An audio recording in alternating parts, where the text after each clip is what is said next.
Je suis Benoît Montel, je suis responsable du château d'Arvieux. Donc on a accueilli la tournée des tiers-lieux dans le département de l'Aveyron. C'est un sujet sur lequel on travaille depuis un petit moment et ça s'est tenu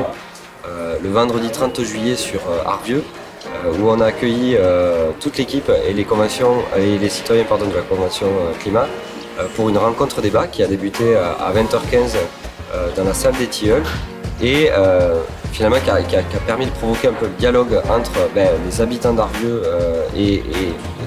des alentours avec les citoyens pour permettre de comprendre un petit peu cette expérience qui a été vécue et ce qu'il en ressort en fait. Voilà. Et de cette rencontre débat,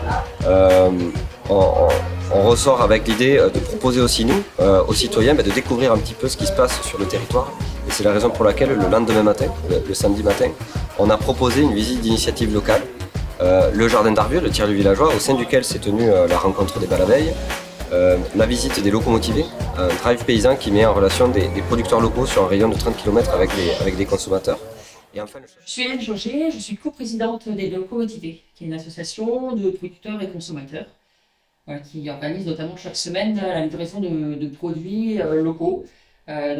Les gens commandent en ligne, les producteurs bénévoles façonnent des paniers qui sont livrés le mercredi dans différents parallèles autour du village. Et enfin le château d'Arvieux, en fin de matinée, où on a pu découvrir les extérieurs, notamment les jardins partagés, et également faire une visite de la maison bourgeoise.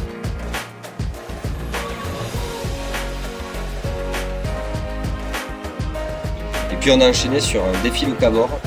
qui nous a été proposé par Stéphane Hidou et que l'équipe du château d'Arvieux a décidé de relever, qui consiste en un repas chic, local, pas cher et bas carbone,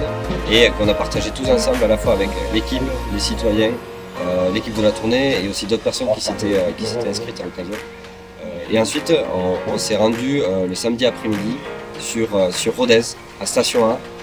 qui était un peu le temps fort en fait, de l'étape de la tournée, où on avait imaginé un programme à la fois pour des professionnels mais aussi pour le grand public et qui se déclinait en deux parcours pour le grand public, avec un parcours focalisé plutôt sur les propositions des citoyens de la Convention Climat et l'intervention de Stéphane Hidou, qui est expert en résilience alimentaire du territoire et qui a notamment lancé le défi de Cabor Unity. En parallèle, on a proposé de vivre une expérience pour comprendre les conséquences du réchauffement climatique à travers la fresque du climat, qui est un outil très pédagogique qui, à travers des cartes, permet de comprendre les mécaniques qui sont en œuvre, les raisons pour lesquelles aujourd'hui on se trouve dans cette situation de réchauffement climatique global. Et on a terminé ces temps-là par une session en plénière où notamment Guylaine Yerceau et Eric Piolle ont pu prendre la parole à côté de Alan Hay qui nous a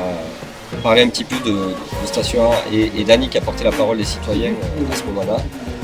Et enfin, on a poursuivi